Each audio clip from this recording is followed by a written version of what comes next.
Hi everyone, welcome to ELI, the place where you get your daily dose of inspiration for entrepreneurship. And today we have with us Miss Delivala, who is the co-founder of GetSetUp, which is a technology company dedicated to empowering older adults through learning and services. Hi Deval, welcome to ELI. Hi, nice to be here. Thanks for having me. I would request you to introduce yourself to our audience, please. Hi, my name is Deval Delivala. I'm based in Mumbai in India, and I'm one of the co-founders of GetSetUp. GetSetUp is on a mission to help those over 55 learn new skills, connect with each other, and unlock life experiences. So we're a platform and community for older adults by older adults, and we connect them on our platform through classes and experiences. Okay. Uh, Tell us a bit more about your target audience base. Which countries are they from, and what is the demographics there? Even in Yeah. that age group, there would be subcategories. So tell us more about them. Yeah, so our platform is built for those who are over 55. To date, globally, we have roughly 4.6 million older adults in 160 countries that have, been a part of our platform and community online. Of these 4.6 million older adults that have sort of consumed either our classes to stay physically fit or learn a tech skill or even share their own experiences, right? Because it's a peer-to-peer learning platform, so everybody who teaches on our platform is also an older adult. We believe that older adults have a wealth of information and that they can share once they sort of unlock that digital uh, divide, where if they learn how to use the tools, they can come online and teach anything.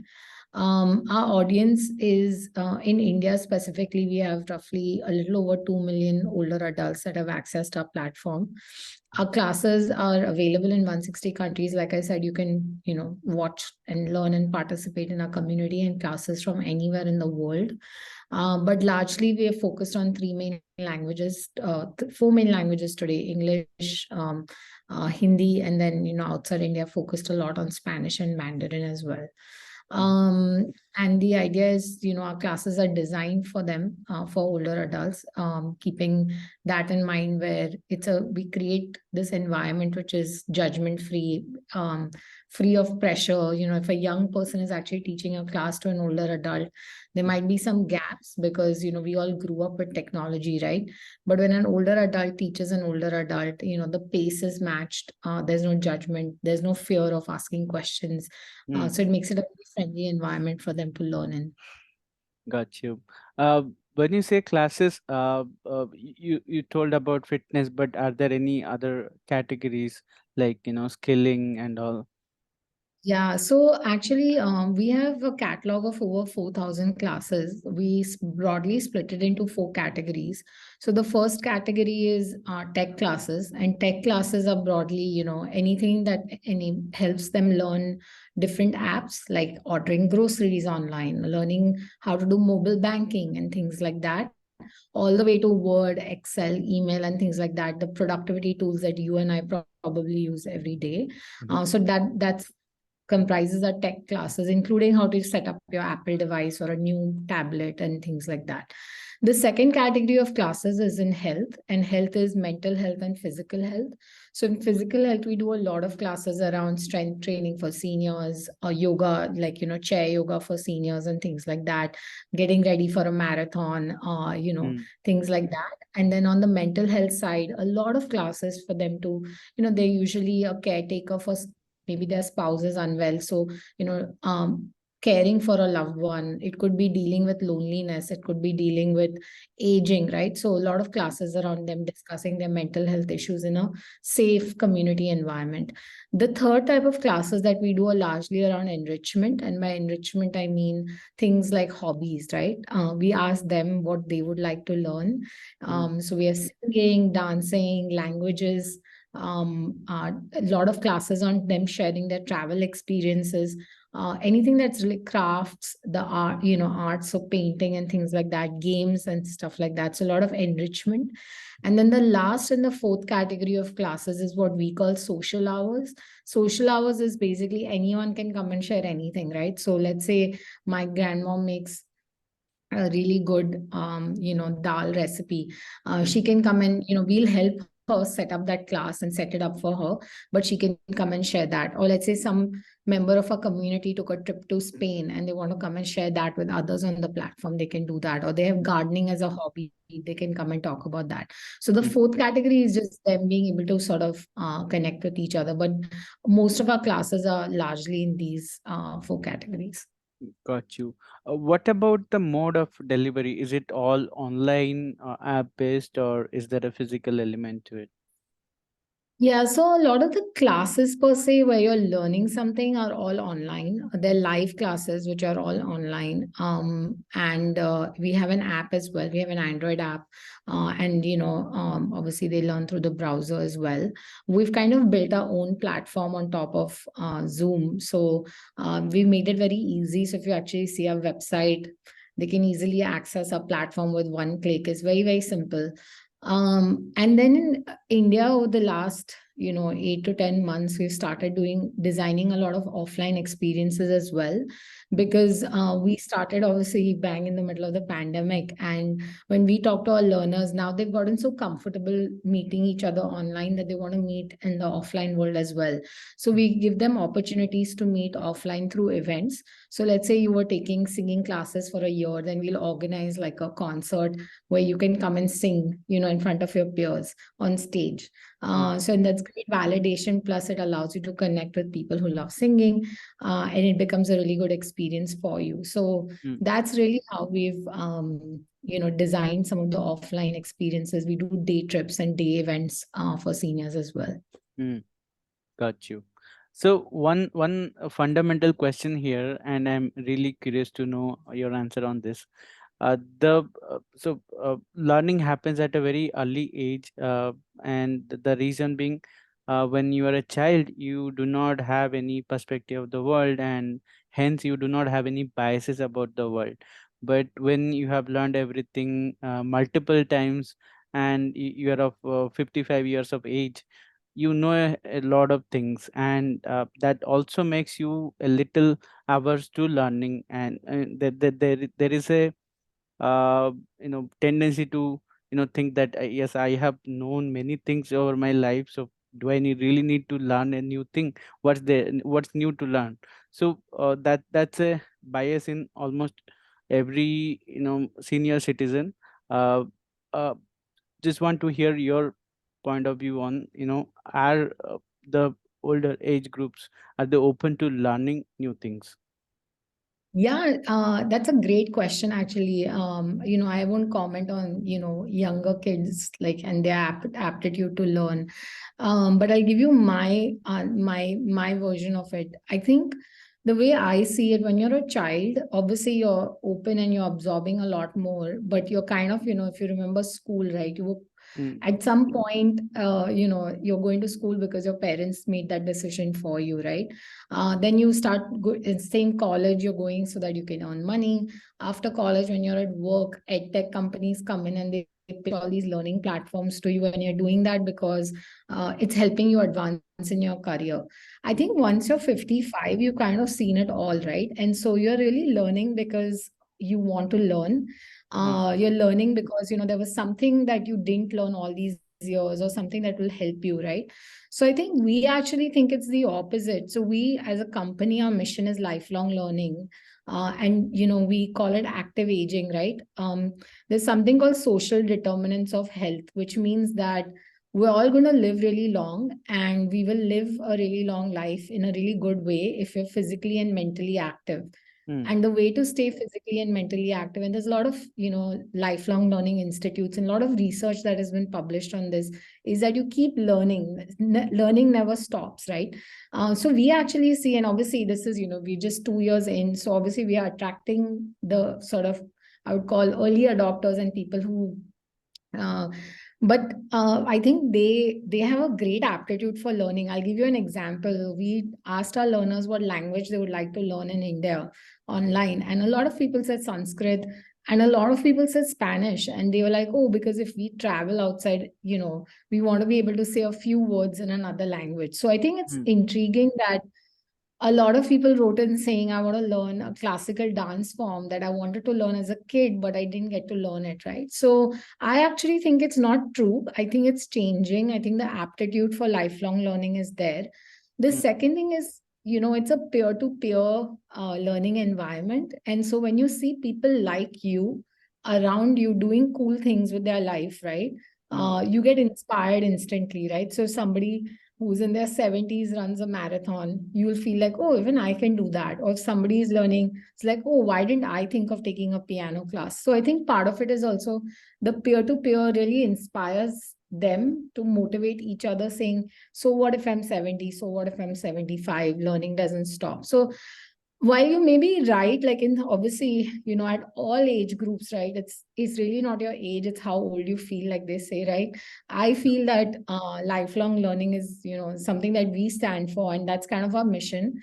And we make it very interesting for them to come and feel like, oh, I didn't know that I even had this. So a lot of our learners actually, when they first take classes on our platform, they just sort of checking it out, and then they get really intrigued by one topic, and they're like, oh, I didn't know I had it in me to sing, or I didn't know I had it in me. So yeah, that's how I feel. But yeah, the common wisdom says that learning is usually for younger people, but we actually think that lifelong learning is definitely something that's keeping all of them keep coming back on the platform. got you. Uh, Now, would like to understand, why did you choose to become an entrepreneur? What was your trigger or motivation behind it? Yeah, that's a good question. I actually, so my dad's an entrepreneur. He started a business in India back in the 80s, with very little. And I've grown up seeing him, as we all have. We've all seen our parents sort of, struggle in the 70s and 80s and 90s.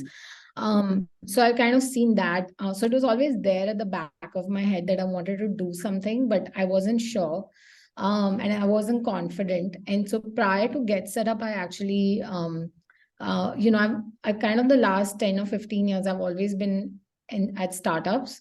mhm, And prior to GetSetUp, I was at another startup where I was one of the first 20 people, and kind of saw it from, ground zero, day zero, and it grew pretty big over the 8 years that I was there. And so mm, once you've seen that, that sort of you feel like you can make it happen. And so that was somewhere at the back of my mind. And I've been, involved with startups, either advising or helping, for some time now. And then when I met Neil, who's a founder and CEO of GetSetUp, he just started GetSetUp, when I met him. And I really like the idea, and I genuinely believe there is a need, and no one's waking up solving this every day. So I got excited. But yeah, I think building things really excites me, and making a difference. I do think that, and I know everyone says it, but I think when you're working, and it doesn't have to be a startup, it can be something very small, but I think when mm. it creates an impact is what excites me personally. So I've always been sort of drawn to the startup side of life. Uh, how were the initial days when you joined your founder, and what were some of the first few things that you did while building this venture?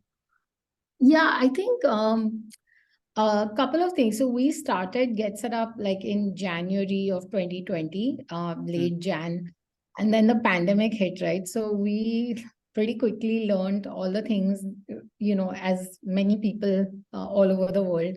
We mm, quickly had to pivot a lot of things that we were doing. Suddenly everything went remote. And I think so one thing that we learned is, building a company remote, right? So I would hire people, but I hadn't met them in like a year and things, which is very different from how we were used to doing things. mm, So I think going remote was definitely one of the first things that I learned, and how to build a company while you're sort of going remote, as I'm sure as many people have.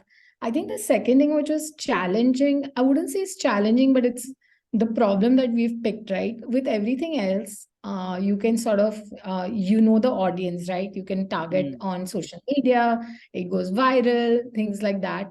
I think with this audience, a lot of it is trust building. They have to trust you, they have to really like you. I usually use this example in my previous startup. If you referred a friend, you would get a free something. And to get that free something, you would refer a friend, right? But mm. older adults don't care for that. They don't care for getting free stuff. They have to love your product. And so I think that was a big change for me in the early days where we were trying to grow. We grew rapidly because of word of mouth, but building that trust and building that was, I wouldn't say it's challenging, but it was different for me because I've never built for, actually most people haven't built for this audience, at least startups haven't Mm. built for this audience.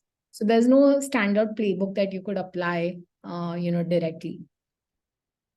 And what were some of the challenges, some of the biggest challenges that you faced while building and growing this venture?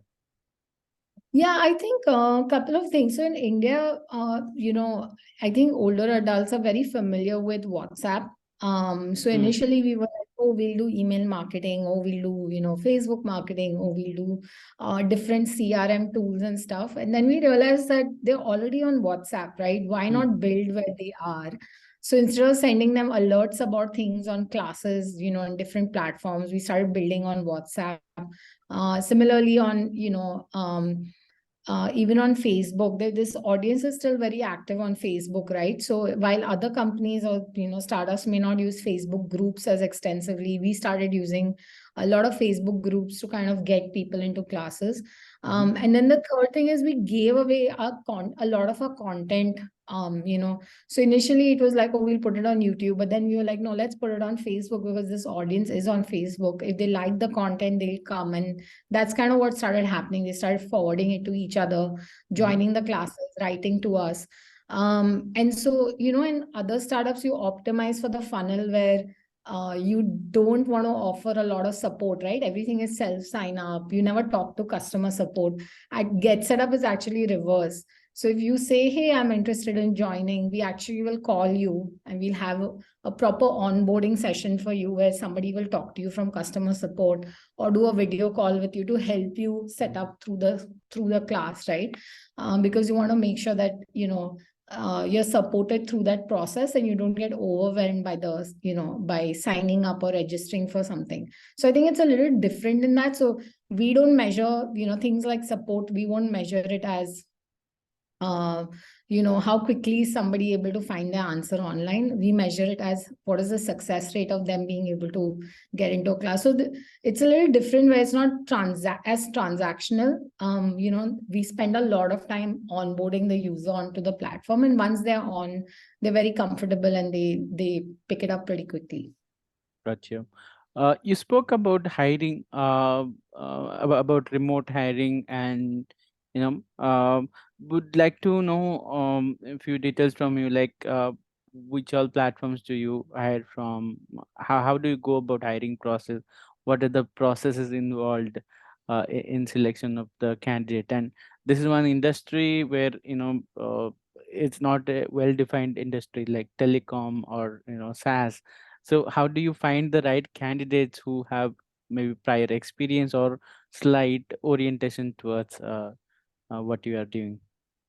Yeah, that's a great question. Actually, that helps us because we're largely a mission-driven startup, right? Not like I always say, not every 20, 30-year-old wakes up every day thinking I'm going to solve a problem for older adults, right? Mm, So we naturally attract a lot of people that were either looking for a solution for somebody in their family, or they were looking to build something in the senior care space. So we've been fortunate where a lot of people that we've gotten as some of our best employees have actually come from they've come from actually researching about the sector or reading up about us.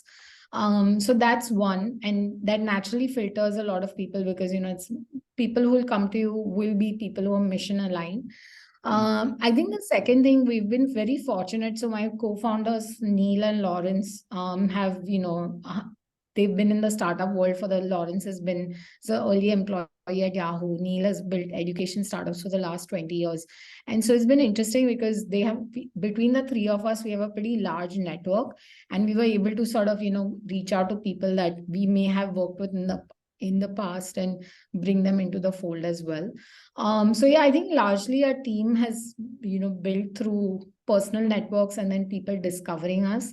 So they read about us, they get excited and they write to us. And then as we have a role, we sort of, I think on the hiring front, from a process standpoint, um, we kind of speak to everyone, we get them excited about what we do and see if they are excited about what we do, because as you know, startups are it's not easy, it doesn't get built overnight.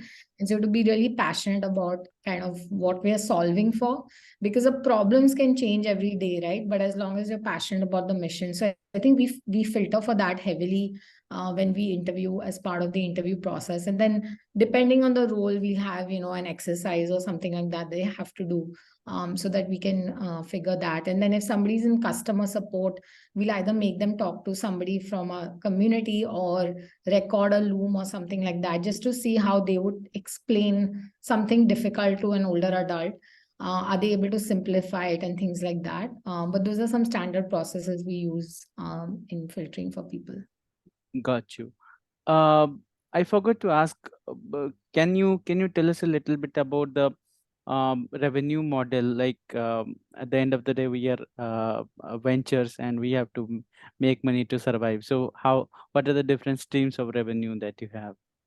Yeah, so that's a great question. So we have to, we like to call ourselves a B2B2C company. So the model really depends on, which country. So I'll give you an example. In the US, as an example,